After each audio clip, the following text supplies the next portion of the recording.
Jean-Pascal Zadi se dégonfle, Gilles Lelouch se prononce enfin. Salut à tous, ici Reg, bienvenue dans les actualités cinéma et séries de la semaine. On va parler de tout ça. Avant de commencer cette vidéo, j'aimerais remercier le partenaire officiel de celle-ci, c'est BurgosVPN et ses 38 millions d'utilisateurs et presque 5 sur 5 sur Trustpilot. Vous les connaissez, c'est un service utile que j'utilise tous les jours, mais c'est aussi le meilleur moyen de soutenir la chaîne. Je vous mettrai dans la description quand épinglé un site internet qui vous dit dans quel pays se situe le film que vous voulez regarder. Ensuite, vous changez Canada, États-Unis, Royaume-Uni, Belgique, Suisse, Italie, vous allez avoir la VE-STFR et même la VEF dans certains cas. Quelques exemples sur Netflix, vous avez déjà 28 ans plus tard Le Temple des Morts qui est génial. Vous avez même Anaconda. Sur Disney+, vous avez Zootopie 2 ou Send Help. Sur HBO Max qu'il faut utiliser depuis l'application HBO directement. Même si vous avez l'abonnement via MyCanal, vous vous connectez avec le compte Canal sur Max et ça fonctionne. Vous allez avoir Hurlevent ou des films comme Marty Suprême et il faut savoir que CyberGhost propose des serveurs dédiés pour optimiser le fonctionnement par plateforme de streaming. Si vous êtes un gros consommateur de YouTube comme moi, vous allez avoir YouTube Premium pour beaucoup moins cher. Oui, ça fonctionne encore aujourd'hui, il y a plein de tutos qui vous disent comment faire et je vous conseille de prendre un pays de l'Union Européenne parce que c'est plus simple et c'est plus accessible niveau prix aussi, comme la Roumanie, la Bulgarie et ça marche sur plein d'autres abonnements aussi, comme Letterboxd Patron par exemple. Vous le savez, mais certains sites internet vous demandent de mettre votre carte d'identité aujourd'hui et vous n'avez pas envie de faire ça. Vous avez envie de continuer à vous Nicolas Le Cage en paix. De même, quand vous regardez certains films, vous êtes cinéphile, donc parfois vous regardez des films d'une manière très spécifique. Avec un VPN, vous serez en sécurité. Vous pouvez partager un compte avec cette personne au total.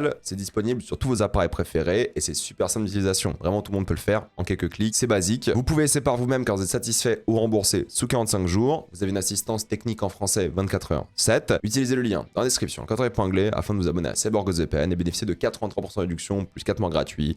Foncez sur l'offre. J'ai envie de commencer avec Obsession. Obsession, le film d'horreur qui est sorti il y a quelques semaines, est un succès stratosphérique pour le coup. 750 000 de budget.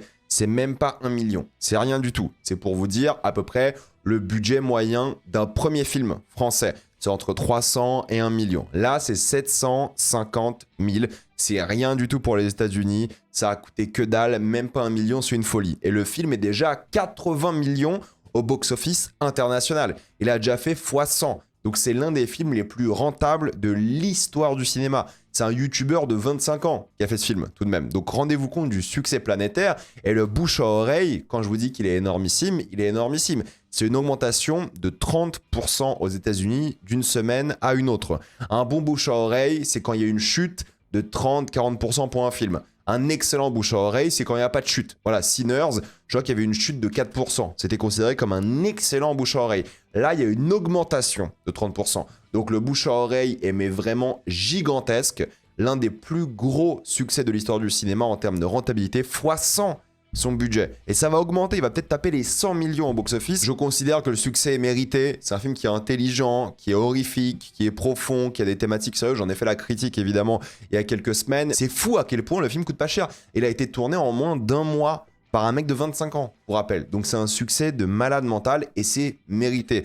Donc ça fait grave plaisir et je fais pas mal de contenu court sur les réseaux par rapport au film. Il y a un contenu que j'ai partagé récemment, que je vais partager sur YouTube aussi. En short, c'est le maquillage. Il y a une fameuse scène de maquillage où l'actrice était maquillée en mode fantôme avec des prothèses et tout, alors que dans l'histoire, elle n'est pas du tout maquillée comme ça pour faire peur. Il y a une scène de nuit dans une chambre où genre elle ressemble à une sorte de fantôme pleureur et tout, mais c'est grâce au maquillage. Et ça, c'est un truc de mise en scène qui est pas du tout dans l'histoire de l'œuvre, elle a pas changé de visage, mais qui marche bien. Et en fait, c'est ce petit genre de détail un peu intelligent de la part d'un premier metteur en scène. Alors oui, il a fait des shorts, des courts-métrages et tout d'horreur sur YouTube, il a fait beaucoup de TikTok, d'humour et tout, mais ce genre d'inventivité, ce genre d'idée de mise en scène, c'est ce qui fait bien marcher l'œuvre, donc c'est un succès que je trouve amplement mérité et je suis grave content, j'ai hâte de voir ce que le mec va faire par la suite parce que normalement, il a déjà tourné son prochain projet. Il a déjà été tourné, il devrait sortir ou cette année ou l'année prochaine, donc j'ai hâte de voir ça et j'espère qu'il aura la même inventivité et il va parler de sujets qui parlent à tout le monde. Ça, les histoires de couple comme ça fait kiffer tout le monde et avec le côté horrifique, déjanté, top, pour moi c'est trop bien, c'est trop mérité. Si on parle de choses peut-être pas méritées, je n'en sais rien, c'est Tom Hardy qui s'est fait virer de Mobland saison 3. Mobland saison 2 doit bientôt sortir, c'est pas encore sorti si je dis pas de bêtises, la saison 1 était pas mal, mais il n'y aura pas de saison 3 pour Tom Hardy. Il s'est fait virer car apparemment il s'entendait pas avec les producteurs, il s'entendait pas avec le casting, il s'entendait pas avec beaucoup de personnes, apparemment il était toujours en retard. Est-ce que c'est vrai, pas vrai, on saura peut-être jamais, mais il s'est fait donc virer de Mobland saison 3. Il était pas fan apparemment du fait que ça devenait une sorte de série d'ensemble plus plutôt qu'une histoire sur lui. Bref, voilà, c'est des rumeurs, il n'y a rien d'officiel, il n'y a pas de communiqué officiel qui a été fait, mis à part le fait qu'il a été viré et qu'il ne sera pas dans la saison 3. Alors ça peut évoluer, ça peut changer, parce qu'ils vont faire le tournage bientôt de la 3, donc peut-être il y aura des choses qui vont se mettre en place suite à cette histoire pour qu'il revienne, mais pour l'instant, Tom Hardy dans Mobland, c'est officiellement terminé, il ne sera plus dans la série télé. Voilà, on ne sait pas pourquoi en détail précisément avec des sources sûres, mais pour ceux qui s'attendaient à le voir dans la saison 3, pour l'instant c'est cuit, mais il sera bel et bien dans la saison 2 pour ceux qui aiment bien Mobland, dont moi j'ai trouvé la première saison vraiment cool, et j'ai hâte de voir la saison 2, mais ça sera sans Tom Hardy pour la 3 qui a été donc confirmé aussi. J'ai envie de parler un peu de cette affiche de Resident Evil parce que Zach Cregger, le réalisateur donc de Weapons et de Barbare, a dit que c'est un film qui n'est pas fait d'après les jeux vidéo. C'est-à-dire que les fans de jeux vidéo, ils comprennent leur frustration, mais il dit aussi que d'un point de vue créatif, c'est mieux d'avoir une histoire indépendante, une histoire nouvelle dans l'univers de Resident Evil plutôt que de réadapter les jeux, les personnages et tout. Et il a raison sur ça. Mais l'affiche, je l'adore. Franchement, déjà des films d'horreur dans la neige, c'est trop rare, ça fait plaisir. Le logo d'Umbrella Corporation qui apparaît juste là avec les phares de la voiture, le monstre qui a l'air tout petit, mais l'ombre donne une sorte de prestance gigantesque au monstre avec les griffes et tout. Il a compris la vibe. Il donne grave envie. J'ai hâte de continuer de me faire les jeux Resident Evil. Malheureusement, j'ai pas eu le temps, mais j'ai hâte de me replonger dans ses œuvres. Donc oui, j'ai hâte de voir ce qu'il va faire avec ce film. J'ai hâte de le découvrir en septembre. Ça a l'air génial. Et ce genre d'affiche, pour moi, c'est minimaliste, c'est super. Et il a grave l'air d'avoir capté ce que c'est de adapter un jeu vidéo au cinéma de manière générale. Nous avons la première image de la Passion du Christ 2 de Mel Gibson. Et quelqu'un qui a dit sur Twitter que c'est la première fois que la Palestine est montrée avec autant de verdure. Ouais, c'est un peu ça malheureusement. Il faut savoir que la suite a été décalée, donc il y a bel et bien la partie 1 qui sort en mars 2027 normalement, mais la suite a été décalée à mai 2028. Je suis un petit peu inquiet tout de même par rapport à Mel Gibson, parce que vu son passé d'antisémite, l'histoire de Jésus par rapport aux juifs et tout, ça peut être vraiment antisémite comme film. Déjà que le premier, il y avait des trucs un peu bizarres par rapport à ça, mais bon, je pense que le parti pris peut être intéressant, c'est un gros budget, plus de 200 millions pour les deux films, c'est un acid trip au LSD en enfer et tout apparemment, ou je sais pas où d'après Mel Gibson. J'ai hâte de voir ce que ça va donner visuellement, ce que ça va donner en termes de mise en scène, voir si Mel Gibson a encore la sauce. Son précédent film était vraiment pas bien, la Vol à haut risque, c'était horrible, et les films d'avant, bah Mel Gibson... Moi, je trouve que c'est un bon réal. Donc, ça m'intéresse de voir ce qu'il va faire avec La Passion du Christ 2. Moi, j'aime bien le premier film. Malheureusement, ça sera en anglais. Pour rappel, le premier était en araméen, ce qui était génial comme idée. Mais le deuxième et troisième sera en anglais. À voir ce que ça va donner. Mais cette image, ouais, elle donne un petit peu envie, quoi. Ça a l'air pas mal. Je pense qu'il va bien réaliser. À voir ce que ça va donner. Même si Mel Gibson, il est assez problématique sur plein d'aspects différents. James Gray n'aime pas du tout Ad Astra. Vous savez, le film qu'il a sorti il y a quelques années, je crois qu'en 2019, si ma mémoire est bonne, ou 2018. Il n'aime pas Ad Astra car c'est pas son montage. C'est le studio qui a décidé du montage. Il n'a pas voulu mettre autant du film. Il voulait couper pas mal de scènes. Je crois qu'il voulait pas la narration dans le film. Et moi, ça m'étonne un petit peu parce que j'étais pas spécialement au courant de cette histoire. Et surtout que moi, je trouve que Ad Astra, c'est génial. Donc le fait que ce soit pas son film, qu'il soit un peu déçu du film, qu'il considère pas que ce soit son œuvre à lui, je trouve c'est un peu particulier parce que le film est vraiment bien. Moi, c'est un film que j'adore. Je trouve que c'est l'un de ses meilleurs. Il est touchant, il est beau. Il a vraiment géré pas mal de choses. Il est pas parfait le film, mais c'est un grand film d'après moi. Et le fait qu'il soit pas fan de son propre film, ça m'étonne un petit peu tout de même. Après, c'est comme ça, il faudrait que je le revoie aussi, et j'aimerais bien qu'il fasse une Director's Cut un jour, si on lui permet, parce qu'apparemment, il peut. Le film, il existe, hein. Le film qu'il voulait faire, lui, il existe, mais il s'est fait avoir au montage par le studio, donc si un jour il y a une Director's Cut, moi, je serais grave chaud pour voir sa version à lui. Hélène de Troie est donc interprétée par Lupita Nyong'o. On a la première image officielle, donc dans l'Odyssée de Christopher Nolan, et ça fait gueuler les gens. Comment ça se fait que Lupita Nyong'o, une femme noire, joue Hélène de Troie? Les gars, c'est un film sur la mythologie. Non mais à partir de là, stop quoi. C'est un film sur la mythologie, personne gueule sur le fait que Matt Damon, un bostonien, joue littéralement Ulysse. Ulysse, il est pas dans la Méditerranée normalement. À partir de là, c'est juste du racisme. Du racisme, de la transphobie, parce qu'apparemment Elliot Page joue Achille. C'est la transphobie, du racisme, parce qu'il n'y a aucune raison de ne pas accepter une femme noire dans un film comme ça, si vous acceptez littéralement le casting de Charlize Theron, qui est sud-africaine, le casting de Matt Damon, qui est américain, le casting de littéralement tous les acteurs qui sont pas du tout de la Méditerranée ou de la Turquie, de la Grèce, quoi. C'est pas cette région du monde qui est à l'origine de ces acteurs-là. Donc à partir de là, pourquoi est-ce qu'une femme noire pose problème? Non mais vraie question, c'est juste du racisme, c'est pur et dur. Ça, c'est quoi la caractéristique de Hélène de Troie? C'est que tout un peuple s'est divisé à cause de sa beauté. C'est tout. Lupita Nyong'o, moi je vais à la guerre pour elle, hein, je vous dis ça tout de suite. Donc c'est juste du racisme, encore une fois. C'est juste des gens qui n'ont pas d'arguments, qui dès qu'ils voient des blancs, ils trouvent que c'est ok. Par contre, casting méditerranéen, je suis désolé, hein, la Méditerranée c'est un phénotype aussi. Matt Damon, il ressemble pas à un mec qui vient de Grèce, ou de Turquie, ou du Maghreb, ou d'Égypte, ou un truc comme ça. Hein. Vraiment, c'est un Américain, quoi. Et c'est pas grave, hein, c'est ok, on accepte tout. Parce que c'est un peplum, les peplums, ça a toujours été fait comme ça, c'est un film de manière générale. Christopher Nolan, il embauche les gens avec lesquels il veut bosser, et puis basta, en fait, tout simplement. C'est dommage qu'il y ait littéralement des films où on va dans d'autres pays et on enlève la culture. Là, c'est dommage, je pense, de ne pas avoir plus de casting méditerranéen, mais en même temps, ça reste un mythe. Ça reste une histoire inventée. C'est pas un biopic, c'est pas un documentaire. Voilà, ça reste une histoire inventée, c'est la mythologie, c'est l'adaptation d'un auteur, d'un conte, et puis basta en fait. L'auteur fait ce qu'il veut, du moment qu'il fait ça bien, du moment que l'œuvre est de qualité, c'est tout ce qui compte. Donc Lupita Nyong'o, on soutient. Si c'est bel et bien Elliot Page qui joue Achille, on soutient aussi.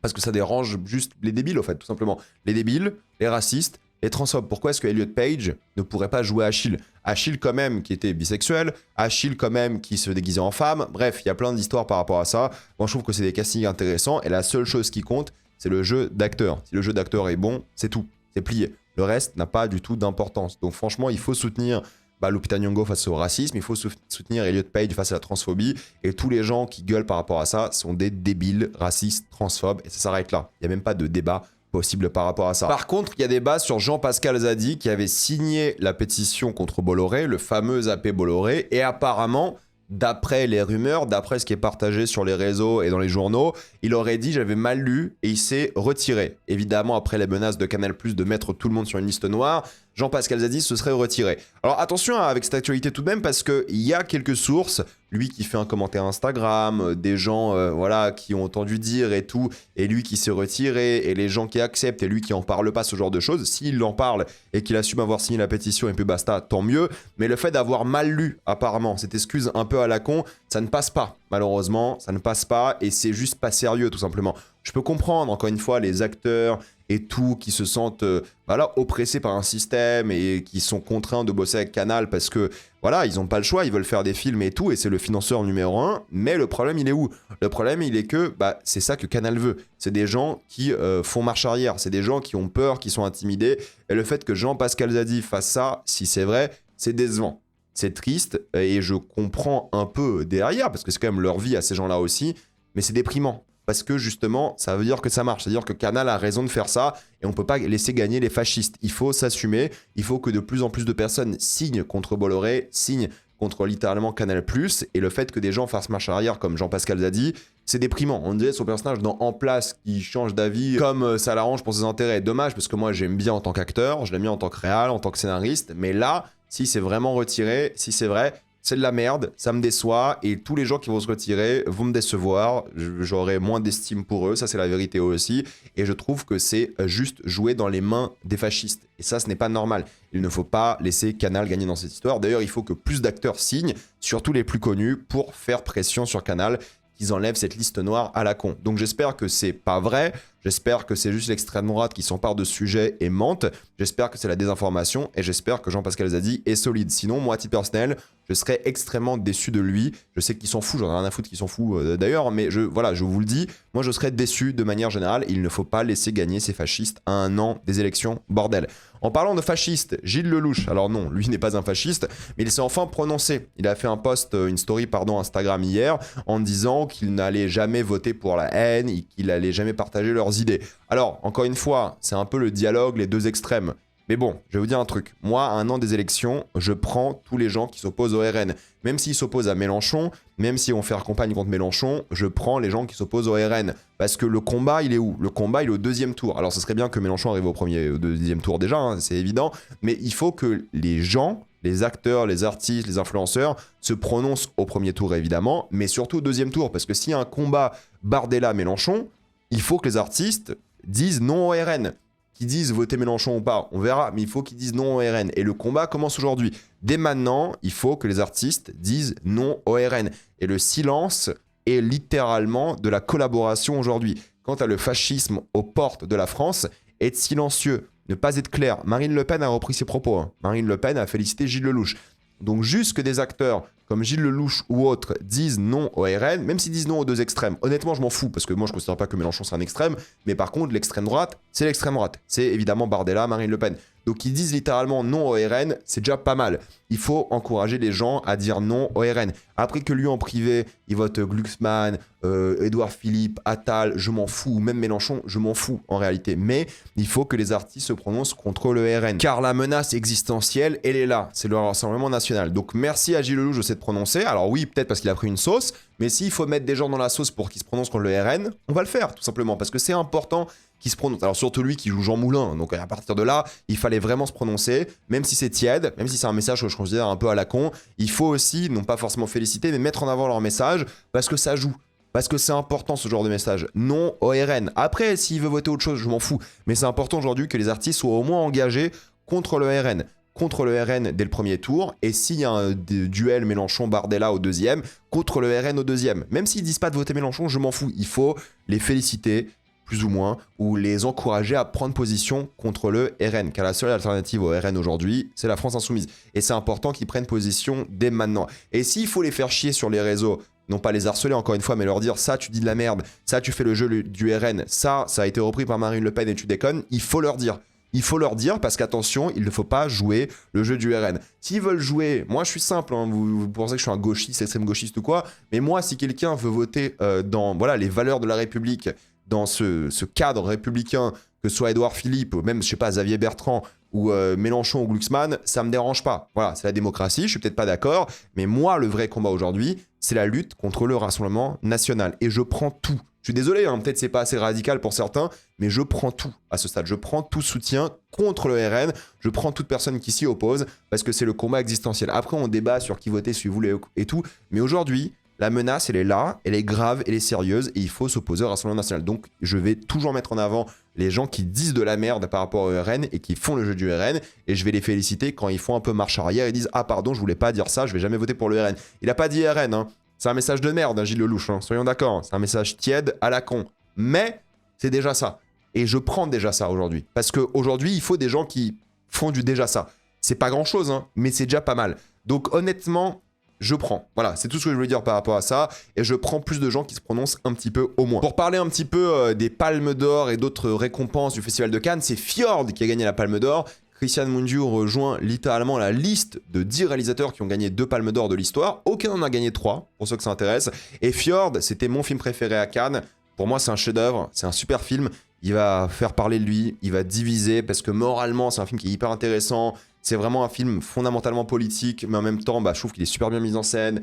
Il y a plein d'idées, il est fort. Sébastien Stan, Renate Reinsve, ils sont tous excellents dans le rôle. Mais surtout, ce qui raconte la manière dont c'est un film qui va être repris par la droite et l'extrême droite, mais en même temps par la gauche, en même temps par tout le monde. En fait, c'est un film qui va tellement être radical dans sa proposition, parce que moralement, il est hyper intéressant. Ce qu'on ressent par rapport au film, j'en parlerai plus en détail cette semaine, je ferai une vidéo sur les films que j'ai vus à Cannes, normalement ce week-end, mais moralement, ce qu'il représente, moralement, ce qu'il veut dire sur le cinéma de manière générale, et sur la politique, et sur les gens, et sur plein de choses, c'est hyper intéressant. Donc peu importe ce que les gens vont penser du film, le fait que ça crée un débat comme ça, une discussion comme ça. Moi, j'ai parlé avec des gens de gauche, ils m'ont dit je suis pas d'accord, moi j'étais d'accord sur un truc. J'ai parlé avec des gens qui sont plus peut-être à droite de mes potes, ils ont compris d'autres choses sur le film et tout. Franchement, c'est intéressant. Et justement, un film qui essaie de créer un débat comme ça, qui arrive à diviser comme ça les mentalités et qui arrive à se positionner, mais tout en faisant douter les gens, c'est fascinant comme film. C'est vraiment, vraiment fascinant et il mérite pour moi la Palme d'Or. J'ai pas vu tous les films en compétition, évidemment, mais pour moi, c'est mérité. Et d'ailleurs, pour le distributeur américain, Néon, c'est la 7e Palme d'Or d'affilée. Donc ils ont le flair quand même. En tout cas, voilà, c'est un film que j'adore, qui est super, on en reparlera. Et il sort en août chez nous, c'est un putain de chef-d'œuvre. Et plus vous y pensez, plus il devient meilleur, quoi. Parce que c'est un film qui va jamais vous quitter. Franchement, c'est un truc, tu vois le film, tu dis ok, c'était vachement bien. Et t'y penses pendant des jours, des semaines et tout. C'est un film qui est fascinant sur ça. Donc pour moi, il mérite la Palme d'Or parce que c'est un truc qui est tellement, peut-être pas radical en termes de mise en scène, mais radical dans le sujet qu'il va aborder, la manière dont on est du côté des méchants, entre guillemets, mais bon, ça reste les méchants, c'est fascinant, j'en reparlerai cette semaine, ne vous inquiétez pas, mais c'est un film que j'ai adoré, et pour moi, c'est mérité. Le Grand Prix, c'était Minotaur. Alors juste pour ceux qui se posent la question, c'est quoi ces prix? Genre le Grand Prix, le prix du jury, c'est quoi ces prix? C'est rien. Honnêtement, il y a la Palme d'Or, c'est le prix ultime, et au fait, Cannes a décidé de donner d'autres prix pour récompenser d'autres films. Moi, je trouve que c'est un peu gaze, voilà, je trouve qu'il y a, donc le Grand Prix, c'était Minotaur, et à le prix du jury juste après. C'est des titres comme ça qu'on donne pour féliciter le plus de films possible. Bon, je trouve que ça fait beaucoup, surtout qu'il y a eu des égalités cette année, ce qui est un peu ridicule. Mais voilà, Minotaur, c'est un film que j'ai vu hier aussi, donc pas au Festival de Cannes, mais c'est un film de Cannes. c'est génial aussi, ça mérite le Grand Prix. J'en parlerai encore une fois cette semaine en détail sur pourquoi il mérite ce prix-là. Nous avons aussi donc une égalité, la Bola Negra et Fatherland.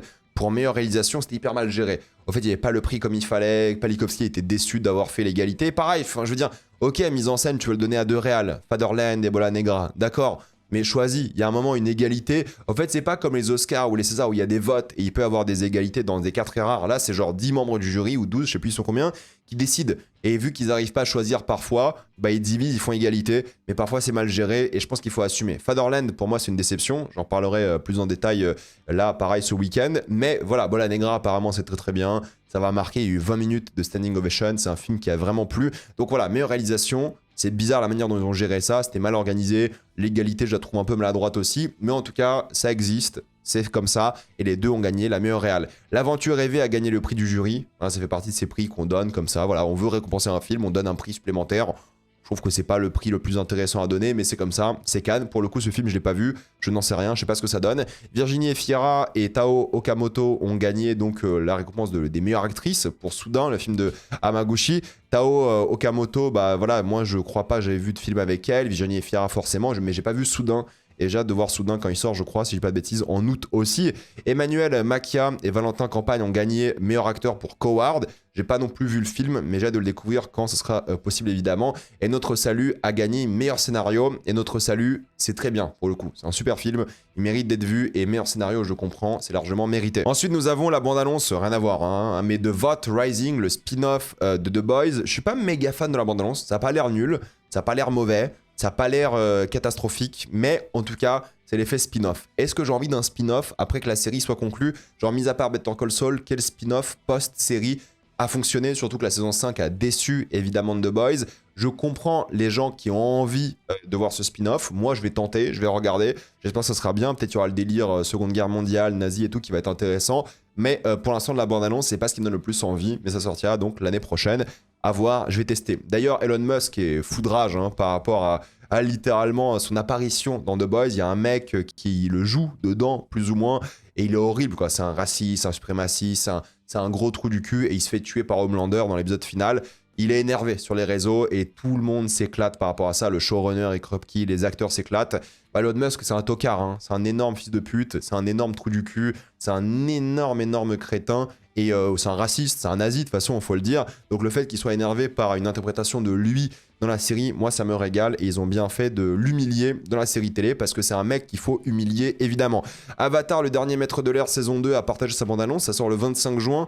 Ça sera sans moi. Je suis désolé, ça n'a pas l'air bien. Ça a l'air vraiment mauvais, d'ailleurs. Ça a l'air vraiment moche aussi, gris, dégueulasse et tout. Je pense que je vais juste tenter de finir un jour la série animée, mais là, ça sera sans moi. Je vais pas me taper 8 épisodes de ça, désolé. Mais pour les fans, voilà, ça sort le 25 juin. Mais la bande-annonce, dites-moi les fans dans les commentaires, mais la bande-annonce m'a pas du tout donné envie. Je veux dire, c'est vraiment pas beau pour le coup. Et Netflix a annoncé qu'ils allaient faire moins de films, mais plus de qualité, et ils allaient sortir plus de films au cinéma. Ah bah oui, ils veulent qu'on fasse la compétition avec la Paramount, Warner... Voilà, tous les gros studios, maintenant qu'ils ont perdu le rachat de la Warner, ils veulent littéralement faire la compétition au cinéma à ces studios, et ils ont raison. Je pense qu'ici, ils font de meilleurs films, qu'ils les sortent en salle, il y a moyen que Netflix se ressuscite en termes de qualité cinéma. Rappelez-vous à l'époque où il y avait les Irishman, il y avait Roma, tous ces films d'auteur Netflix qui étaient trop bien, qui sont sortis sur la plateforme, qui sont jamais sortis en salle, et qui n'ont jamais été refaits par la suite. Je veux dire, depuis des années, Netflix, c'est quasiment que des bouses. Les gens vont me dire, oui, mais Frankenstein et tout, d'accord, mais c'est 1-2 films par an. À l'époque, il y en avait plusieurs qui étaient bien, d'auteurs, ils donnaient vraiment les moyens à des gens qui ont du talent de faire des films. Ils ont arrêté et là, ils vont reprendre au cinéma en plus. Donc j'ai hâte de voir ça. J'espère que Netflix va s'y tenir parce qu'ils ont moyen de vraiment changer beaucoup de choses dans le monde du cinéma et pas que sur la plateforme de streaming. Le Diable s'habille en Prada 2 est un énorme succès, 100 millions de budget, 600 millions en box-office, énorme carton. Le film, ça va. Il est divertissant, ça se regarde, c'est pas mal, c'est un peu nouveau, mais avec le truc nostalgique et tout, ça va. Succès, entre guillemets, un peu mérité, c'est grand public, c'est cool, mais gros succès pour le coup, et ça m'étonnerait pas qu'il y ait un troisième, vu le succès du deuxième. Je pense pas que c'est démérité, c'est pas un film catastrophique. De Mandalorian et Grogu, pour le coup, c'est un film qui est beaucoup moins bien, mais c'est aussi un film qui est pas en train de flopper. C'est-à-dire qu'il a fait 163 millions lors de son premier week-end. Alors oui, pour Star Wars, c'est nul. On est d'accord, pour un film Star Wars, c'est au niveau de Solo, c'est pas très bien. Mais pour 168 millions de budget, s'il arrive à toucher les 400 millions, c'est cool. Voilà, c'est pas un énorme succès, mais s'il va chercher les 400 millions, ça ira, ça sera rentable, ça sera ok. Il n'a pas coûté 200 et quelques millions, c'était un film à plus petit budget entre guillemets, 168 c'est autre chose. Donc franchement, ça va. Mais un truc qu'ils ont fait qui est intéressant, c'est que dans le casting, bah il y a Pedro Pascal en premier évidemment, mais les acteurs d'après, c'est les cascadeurs. Donc le cascadeur dans le costume et le mec qui joue le Mandalorian dans le costume. Parce que Pedro Pascal, il a une scène dans le film où il est vraiment présent et le reste, c'est pas lui, il fait la voix. Et les autres cascadeurs, on va dire, et acteurs, ils sont deuxième et troisième dans le casting. Et ça, c'est cool parce que c'est très très rare, voire on fait jamais ça, que des acteurs pas connus, genre des cascadeurs et autres, soient aussi hauts dans le casting. Donc ils ont vraiment bien récompensé pour le coup les gens qui sont le Mandalorian et je trouve que c'est très cool de leur part. Je les ai pas vus faire beaucoup d'interviews sur autre chose, il y en a un petit peu, mais c'est cool qu'au moins d'un point de vue contractuel, ils soient hauts dans le casting, genre au-dessus de Sigourney Weaver et d'autres personnes comme ça. Ça c'est très très cool. Pour les sorties de la semaine, donc il y a Good Omens qui est sorti, alors pas cette semaine, mais il y a quelques semaines. C'est un épisode de 90 minutes pour conclure la série. Écoutez, je l'ai pas vu, ça a pas l'air bien, et je pense que je vais pas le regarder, mais pour ceux qui l'ont vu, dites-moi dans les commentaires. Spider Noir, ça sort demain évidemment, ça j'en regarderai en noir et blanc, et j'en ferai la critique normalement ce jeudi. Colony, pour ceux qui ont aimé Dernier Train pour Busan et Peninsula, bah c'est encore un film de zombies du même réal. Apparemment c'est pas top, et moi je regarderai pas parce que j'ai pas du tout aimé Colony, et Train pour Busan pour moi c'est un petit peu surcoté aussi, disons les choses. Et nous avons le film de Willem qui sort un peu en salle partout cette semaine, alors pas à Lille, mais il sort sur Disney+ vendredi, donc je pense que je regarderai sur Disney+, et peut-être j'en ferai une critique. Si j'ai le courage, si j'ai la force de faire une critique ce samedi d'un film de Willem, oui je le ferai, mais je vais pas courir dessus, c'est pas ma priorité non plus. Voilà, c'était les actualités cinéma, série de la semaine. Dites-moi ce que vous en pensez dans les commentaires, j'ai envie d'avoir votre avis. Avant de quitter cette vidéo, pensez à utiliser le lien dans la description, le code épinglé, afin de débloquer toutes les plateformes de streaming en toute accessibilité, sécurité avec beaucoup plus d'œuvres. Tout ça pour 2,03€ par mois, plus 4 mois gratuits. Foncez sur l'offre. Pensez à vous abonner à la chaîne pour voir les prochaines vidéos. Mettez un j'aime, ça aide beaucoup la chaîne. Suivez-moi sur tous mes réseaux. Maintenant, toutes les vidéos sont disponibles en mode podcast et j'ai aussi un compte Instagram, TikTok, Twitch où je crée du contenu exclusif. Moi, je vous dis à la prochaine fois. Salut à tous.